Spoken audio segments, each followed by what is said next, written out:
salve você, meu caro alfartano, minha cara alfartana que está aí no blog equipealfaconcurso.com.br. Salve você, alfartano e alfartana que está acompanhando nosso vídeo pelo YouTube, você que está acompanhando pelas redes sociais, você que recebeu esse vídeo, ganhou esse vídeo aí porque alguém compartilhou no Facebook, porque alguém interagiu, você que curte a nossa fanpage lá no Facebook. Enfim, salve você de todo o Brasil e por que não falar de todo mundo, né? Nós temos alfartanos aí na França, Canadá, já recebemos conversa, já recebemos recado de alfartanos do Japão, quando nós fizemos um madrugadão aí no Alfacom. Então, alfartanos de todos os lugares, salve você que quer aprender e que quer potencializar o seu conhecimento. Essas são as 5 dicas Alfacom para a Caixa Econômica Federal, abordando a matéria de atualidades, portanto, é comum aí, pertinente a várias provas. Você que está fazendo concurso, você que estava aguardando por essas dicas, fique ligado, porque eu tenho 5 dicas para passar para você. Temas importantes da atualidade, como a questão do fechamento da economia brasileira em 2013, a produção recorde de petróleo aí no pré-sal, com uma previsão fantástica para 2015 e 2016. Também Facebook e Carnaval. Comentários sobre o acontecimento, sobre o evento, superaram os comentários acerca do Oscar no mundo. Imagina só, apesar de Carnaval ser aí um tema que muitos consideram passageiro, porque estão estudando muito firme, foi citado nas redes, foi citado nas mídias e conforme o edital é importante que você saiba disso. Educação à distância, quais são os níveis de modalidades educacionais, a lei, o decreto que regulamenta a educação à distância, batendo certinho aí na sua proposta do edital, e a crise da Ucrânia. Qual é aí a causa dessa crise na Ucrânia? Por que a Rússia invadiu a Crimeia, se a crise era na Ucrânia? E aí você vai ficar sabendo de tudo isso acompanhando até o fim essas 5 dicas que eu tenho para você na matéria de atualidades, tópicos relevantes nos temas aqui de economia brasileira, nos temas aí de tecnologia, informação em redes sociais, educação à distância, política internacional e tudo mais. É o Alfacom sendo exclusivo, é o Alfacom lançando para você essas novidades. Tem muita gente copiando hoje em dia, tá? De vez em quando eu olho umas coisas ridículas que fazem na web, o pessoal copiando, tentando copiar a nossa atitude, o nosso mecanismo, mas eles sempre ficarão perdidos, porque a criatividade, meu amigo, a criatividade é uma coisa que surge nesse cotidiano de estar sempre ligado em você. Vamos lá. Falando de economia brasileira, então, o fechamento em 2013 foi um fechamento com uma perspectiva boa, foi interessante. Se nós lembrarmos aí que em 2012 nós tivemos um fechamento que foi de 0,9%. Depois foi corrigido essa informação, 1% e uns quebradinhos. Em 2013 nós avançamos 2,3%, o que é uma coisa muito legal. Nós viemos de um trimestre ruim, que foi o terceiro trimestre, com um recuo de 0,5%. Mas calma lá. Quando a gente fala em recuo de 0,5%, recuo em relação ao quê? Em relação ao trimestre anterior, quando tivemos um crescimento de 1,5%, então tivemos aí quase que uma relação equilibrada. Depois, nós temos que considerar também que o último trimestre fechou positivamente, o que é muito importante para o fechamento anual. E dentro desse fechamento aqui, desse avanço de 2,3%, nós conseguimos remar a favor do progresso e do desenvolvimento e contra a maré de crise que ainda assola o mundo, com ênfase na União Europeia, passando pelos Estados Unidos, que por conta daquelas oscilações climáticas têm enfrentado grandes dificuldades no que diz respeito ao consumo, no que diz respeito à produção e no que diz respeito também a transporte. Eles enfrentam uma dificuldade muito grande em relação a isso. Nós conseguimos remar, portanto, contra a maré. Logicamente, não se compara ao crescimento da China, mas ao que tudo indica, em 2014, a China recue um pouquinho o seu crescimento para dar uma ênfase muito legal no mercado interno. Talvez ela recue um pouquinho o seu crescimento, mas quando falamos de China, não sabemos o que esse recuo significa e se esse recuo também não é uma forma de tomar impulso para daqui 2 ou 3 anos vir com tudo naquilo que poderia ser um tsunami chinês, realmente invadindo o mundo aí, uma vez que recuar o crescimento pode ser uma forma de capacitar o mercado interno. Capacitando o mercado interno, nós temos, ou a China teria, grandes possibilidades. Mas isso não é o caso agora. O importante é que o Brasil conseguiu um desenvolvimento interessante. Lembrar que as previsões do FMI para o crescimento brasileiro em 2014 não são muito boas. E a própria presidenta Dilma classificou como pessimista a opinião do FMI. Ela fez essa declaração no segundo encontro de CELAC, que aconteceu em Cuba, tá certo? O segundo encontro que reuniu os estados latino-americanos mais o Caribe. O crescimento de 2,3% também foi acompanhado de uma geração legal de empregos formais, apesar dela não ter atendido a expectativa e não ter sido assim um número invejável, mas a geração de empregos formais no Brasil passou de 1 milhão de empregos gerados no ano de 2013. As regiões que foram responsáveis pela maior geração de empregos são a região sudeste, em primeiro lugar, em segundo lugar a região sul na geração de empregos, aí centro-oeste, nordeste e norte, que são consequências, obviamente, da forma estrutural econômica que nós temos. Nesses 2,3% que crescemos em 2013, tivemos um PIB aí de 4,84 trilhões, o que é um valor significativo.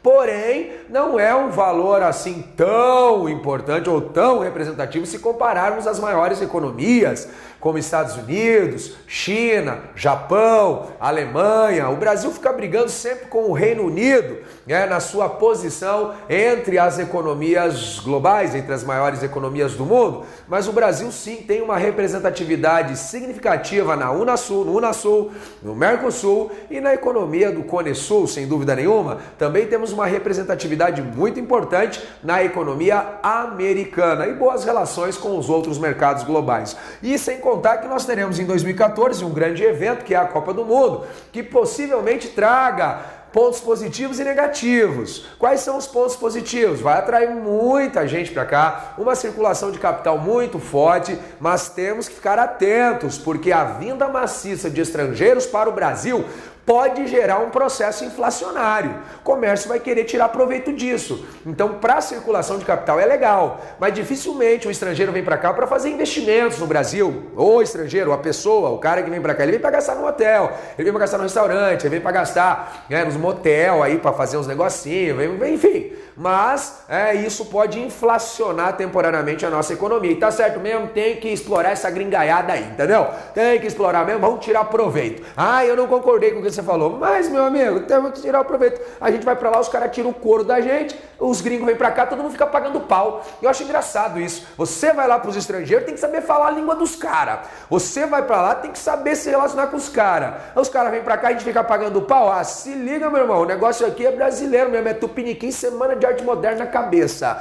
Muito bem, destaque onde? Destaque na agropecuária. 7% de avanço na agropecuária, o maior avanço desde 1996. Então, se você pega os setores, agropecuária, indústria, bens e serviços, nós temos a agropecuária com destaque. O Brasil é realmente um destaque nesse setor. O Brasil investe pesado no agrobusiness. Nós temos aí dentro das nossas produções, a produção brasileira, tanto soja, milho, trigo, feijão. Nós temos também investimento pesado em uma alta tecnologia no etanol, na produção do etanol. Nós temos uma alta tecnologia também usada para o biocombustível. Por que o Brasil investe em biocombustível, biodiesel, etanol? Porque nós queremos diminuir a dependência em relação ao petróleo, que é a segunda dica que eu tenho para você. A produção de petróleo bate recorde, o petróleo do pré-sal. Pré-sal foi uma das grandes descobertas brasileiras e a possibilidade de exploração de petróleo do pré-sal inicialmente foi questionada. Inicialmente o pessoal dizia que o petróleo do pré-sal era chupa-cabra, todo mundo falava que existia, mas ninguém tinha visto até então. Só que a produção começou a aparecer e sistemas de parceria foram desenvolvidos. E nós tivemos aí a Petrobras agora com grande orgulho anunciando essa produção recorde de petróleo, principalmente pela atuação das bacias de Santos e a bacia de Campos. Lembrar que tivemos em 2013 aí o leilão da área de Libra. E o leilão da área de Libra, cara, quem foi o vitorioso foi um consórcio, aí o contemplado, foi um consórcio liderado pela Petrobras, mais outras empresas. A Petrobras representando aí 40% do interesse na exploração da área de Libra, num sistema inovador até então, num sistema que até então não havia acontecido, que é um sistema de partilha, onde o pagamento ao governo é feito em barris de petróleo. Então, apesar de desenvolver aí uma boa produção no petróleo, o Brasil também diversifica a sua possibilidade energética. Sim, nós somos um dos países com a maior diversidade na matriz energética. Nós produzimos energia em tudo aí, cara, que você pode imaginar. A gente tem hidrelétrica, a gente produz energia aí, a gente tem usinas nucleares, a gente tem a questão da produção do petróleo, o biocombustível com o biodiesel e o etanol, temos energia eólica, temos energia solar, temos Nescau, energia que dá gosto. Então são várias fontes e matrizes energéticas que nós exploramos como possibilidade de capacitar o Brasil para a economia do século XXI, para a competitividade no século XXI. E a produção nas bacias de Santos e Campos acabou resultando em 407 mil BPDs. O que é BPD? Barril de petróleo por dia. Ai, deixa eu anotar porque eu não sabia o que era isso. Então anota, criatura. Barris de petróleo por dia. 407 mil. Não acredito. Filho, não acredito que você está acostumado a ver o tio entregar 2 litros de leite por caminhonete. Mas dá para produzir sim. Isso representa que o Brasil tem uma alta tecnologia na extração de petróleo. Isso é considerado pela banca CESP, tá? A banca CESP considera essa informação. O Brasil possui uma mão de obra altamente qualificada para a exploração de petróleo em águas profundas. A possibilidade de exploração de petróleo em águas profundas, inclusive, estimulou a criação daquilo que seriam os empregos do século XXI. E a engenharia petroquímica está presente entre esses empregos, entre essas profissões. Então, esses 407 mil barris de petróleo são uma produção interessante que, desde 2006, apresenta considerável progresso em um número de poços que tende a aumentar, tanto que a previsão com a inclusão de novos poços para 2015 e 2016 é que cheguemos a 1 milhão de barris de petróleo por dia. 1 milhão de barris de petróleo por dia. Sem esquecer, é claro, que até 2020, com a produção a todo vapor ou a todo óleo, como prefiro, o Brasil estará entre os maiores produtores de petróleo do mundo. Lembrando que o petróleo é a causa de conflitos, é a causa de guerras em países do Oriente Médio, questão que a CESP gosta de mencionar. A CESP tem um amor, ela tem um sentimento bonito em relação ao Oriente Médio, que eu acho que só ela tem.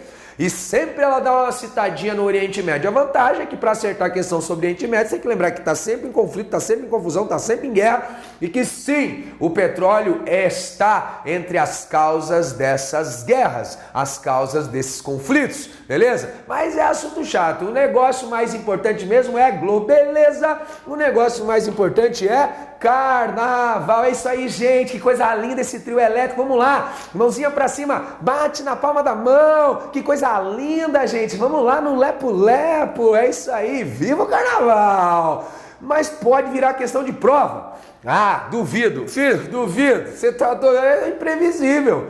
Pode virar questão de prova. Eu não sei se a gente acha isso legal, se a gente acha isso triste. Eu não sei, cara. Mas o fato é, Facebook e carnaval. Os comentários sobre o carnaval, incluindo as curtidas, incluindo a movimentação dentro do Facebook, foram 5 vezes maiores do que a interação mundial sobre o Oscar. Como assim, tia? Eu não entendi. Não sei se vai assento. Será que vai assento no Oscar? Agora fiquei na dúvida se vai assento ou não. Ah, não sei se vai. Vai assento no Oscar? Então tá, fiquei na dúvida.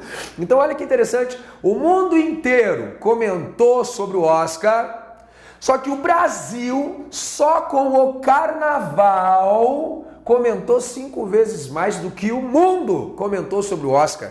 É que no Oscar tá todo mundo vestido também, né, cara? Então, assim, a gente já tem até um jeito de entender aquela coisa. The Oscar goes to Natalie Portman. Essa é antiga, mas tudo bem. O fato é que a movimentação foi intensa. É óbvio que o Brasil causa interesse no Facebook. Facebook aí que já viu que o Brasil aumentou o número de usuários, enquanto que nos Estados Unidos está diminuindo o número de usuários entre os jovens, o Brasil, aumentou.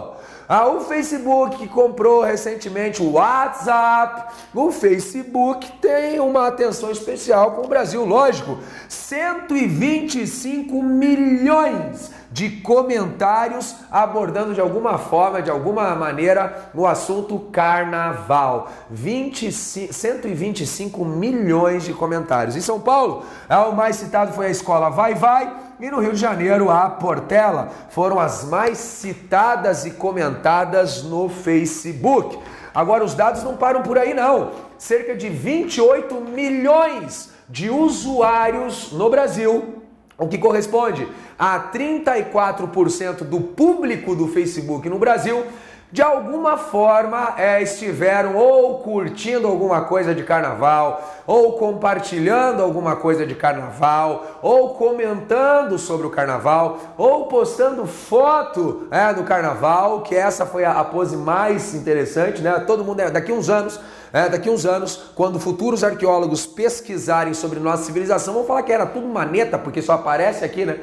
Uma mão sempre some, que é aquela assim, ou aquela assim que você tira, aquela coisa selfie que todo mundo faz. Legal. Aí tem aqueles também que são a reação. Eu não gosto de carnaval. Caramba, você citou carnaval, você tá nesse público alienado. Ai não, professor, mas é que na verdade eu curti um negócio que era contra o carnaval. Filho, você teve um assunto relacionado com carnaval, pesquisa carnaval e entrou na contagem.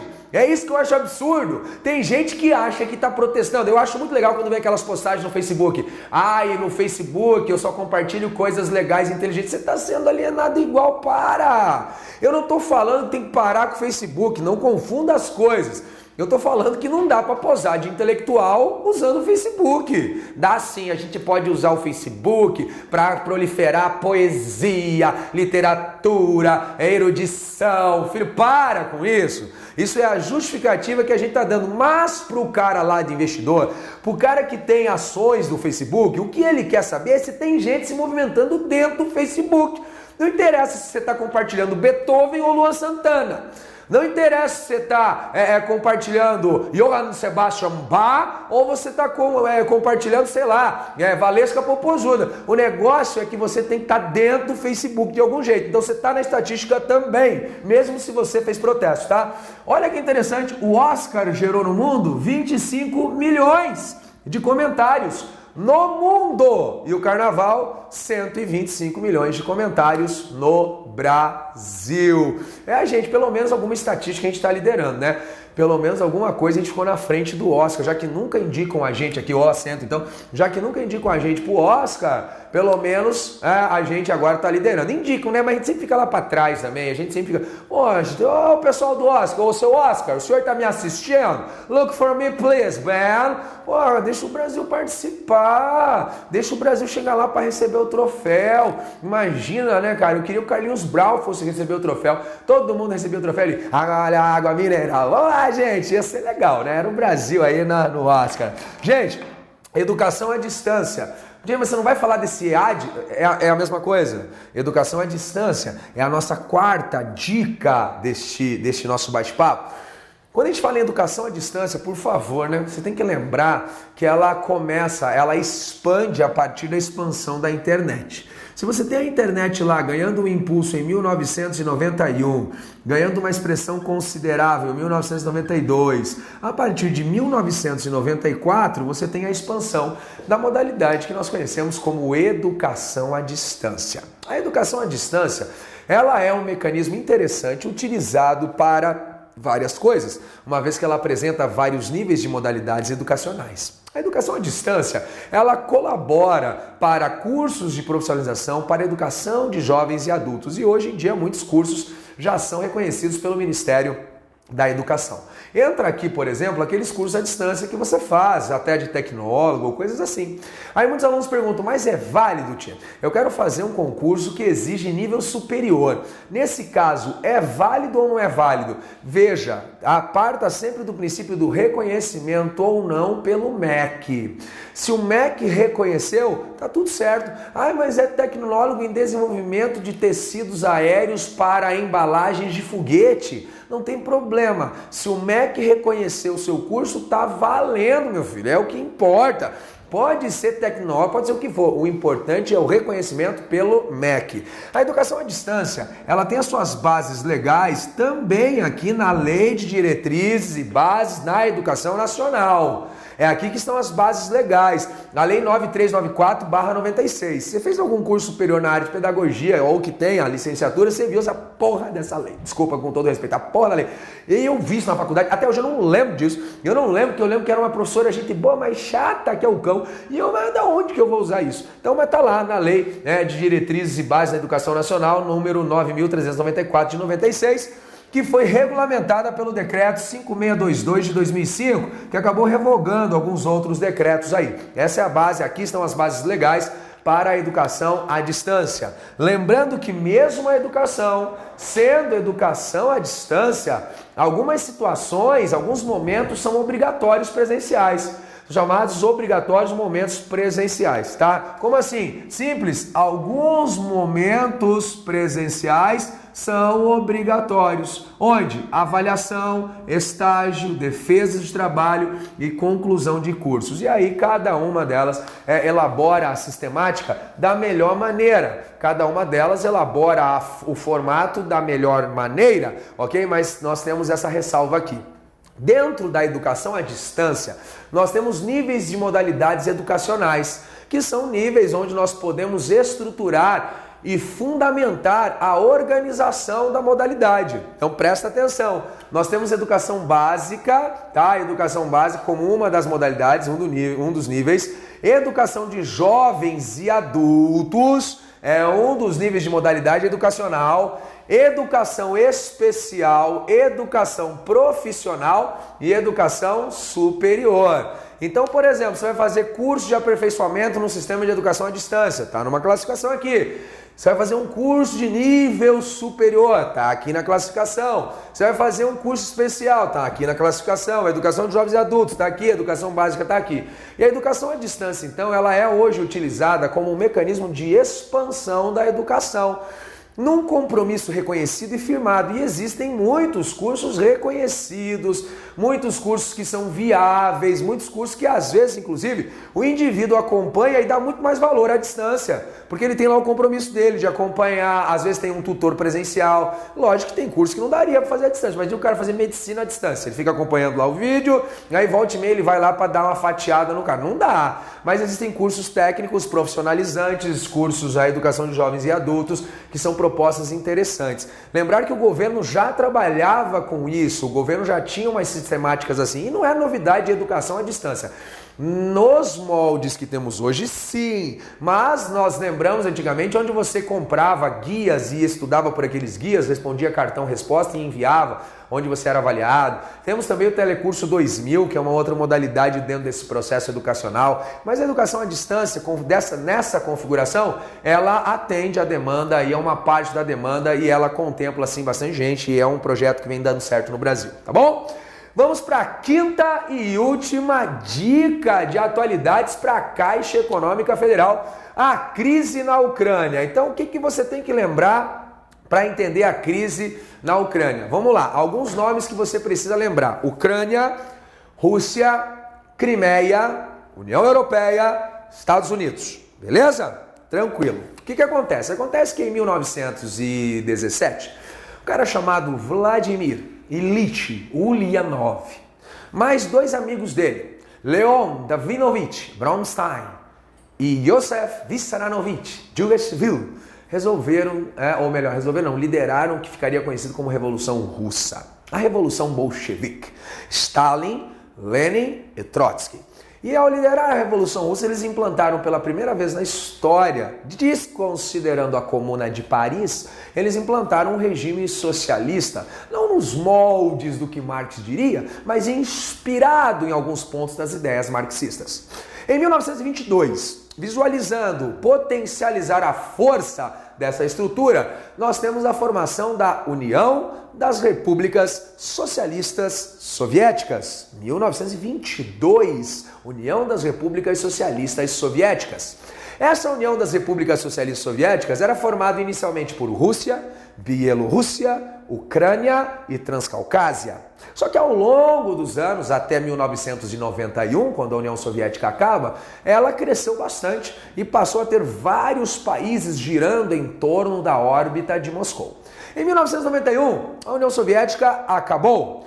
Nós tivemos um processo de fragmentação do antigo bloco soviético e o que era a União Soviética deu lugar à Federação Russa.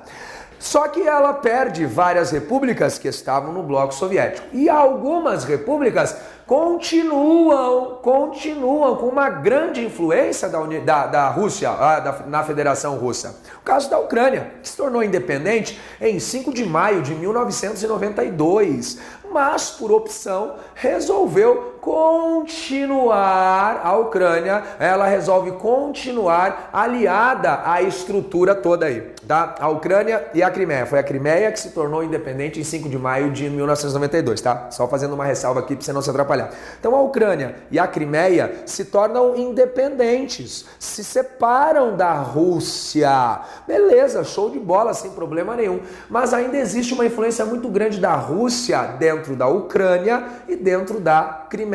Crimeia é um território aí que estava o quê? Estava ali pertinho da Ucrânia, juntinho com a Ucrânia. Então, quando a gente fala de Crimeia, você fala sim de um lugar teoricamente independente desde 92, mas que por opção continuou vinculada à Ucrânia, ligado à Ucrânia. Ok? Quando a gente fala de Ucrânia, a gente fala de um país que se tornou independente porque saiu daquele bloco soviético, mas permanece com uma grande influência russa no seu território. Ao ponto de que na região leste e na região sul, nós temos uma grande influência russa dentro da Ucrânia. Na região oeste e na região norte, há uma forte presença nacionalista. Kiev, a capital, fica aqui, nessa região. Há uma forte presença nacionalista que não aceita essa influência russa que ainda persiste.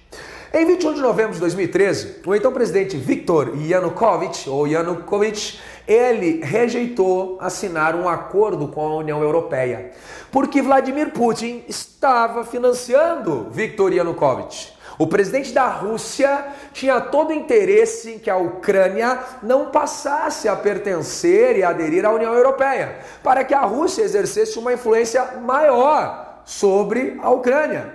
O problema é que ao desistir de assinar o acordo com a União Europeia, Viktor Yanukovych atrai protestos, porque a população de Kiev, que fica na porção da Ucrânia que é contra a influência russa, não aceitou esse ato. Porque considerou esse ato um paga-pau, considerou esse ato uma demonstração de, entre aspas, submissão a Moscou. E eles queriam que a Ucrânia tivesse mais autonomia e, portanto, assinasse com a União Europeia. E os protestos continuam e cada vez crescem mais, e a oposição cresce, e as rebeliões acontecem, e as repressões acontecem, até que nós tivemos aí o afastamento, a derrubada de Mykola Azarov, o Nikolai Azarov, que era o primeiro-ministro. Tivemos também a tentativa de um acordo com a oposição, onde nós recuperaríamos aspectos da Constituição de 2004, diminuindo os poderes do presidente Yanukovych, só que isso não resolveu o problema, e tivemos também a derrubada de Viktor Yanukovych e um governo interino assumindo o controle da Ucrânia.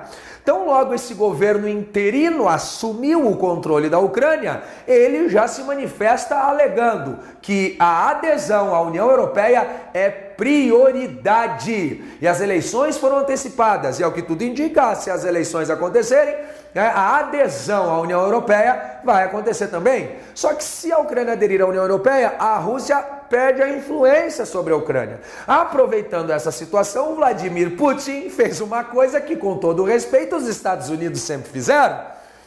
Peraí, mas tem a Crimeia, né? A Crimeia, apesar de independente desde 5 de maio de 92, ela resolveu e escolheu por livre e espontânea vontade permanecer junto com a Ucrânia.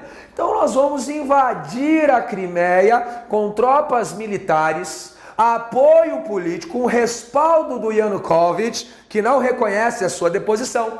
Por que nós vamos invadir a Crimeia? Por que a Rússia envia soldados para a Crimeia? Simples, para apoiar a independência da Crimeia em relação à Ucrânia, porque a Crimeia tem todo o direito de ser independente em relação à Ucrânia, e as tropas russas foram lá e chegaram nos aeroportos, ocuparam os aeroportos e conduziram um processo que aprovou aí em 11 de março de 2014 a independência.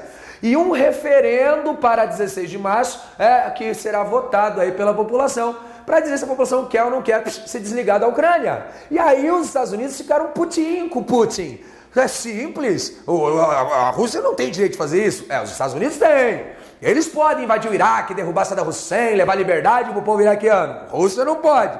O que os Estados Unidos não querem é o aumento do imperialismo russo na região, uma região que já foi palco de grandes conflitos, inclusive a Primeira Guerra Mundial, por causa da proximidade com o Mar Negro, inclusive. Então a intervenção russa na Crimeia é uma retaliação ao governo interino da Ucrânia que está se aproximando da União Europeia. E a Rússia defende então a liberdade da Crimeia, defende a independência da Crimeia. E esse imperialismo russo reconfigura e remonta aspectos da Guerra Fria.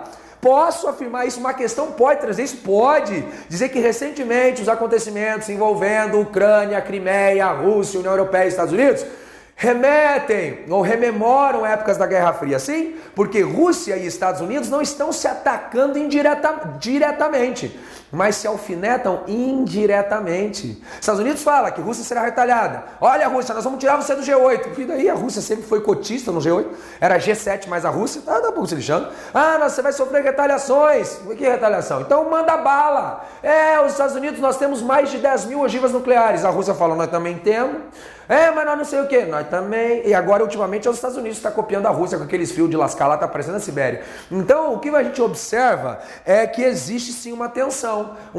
Então, olha só, a invasão da Crimeia por soldados russos é uma retaliação ao governo interino da Ucrânia que se comprometeu em aderir à União Europeia. Tá certo? Onde isso vai dar? Não sei, mas vai dar em tema para a questão. E eu gosto quando acontece essas confusão, que pelo menos aumenta, aumenta aí os conteúdos para eu trabalhar e dá bastante argumento e coisa nova para trazer para você. Essas foram as 5 dicas Alfacom de atualidades para você que vai fazer Caixa Econômica Federal, para você que está tentando aí uma vaga nesse mundo louco dos concursos públicos. Realmente, grandes oportunidades estão diante de você. E eu, professor Tchê, e o Alfacom, acima de tudo, tem um grande interesse em mudar a sua vida. Nós oferecemos as oportunidades, mas a escolha quem faz é você. Até a próxima e um forte abraço.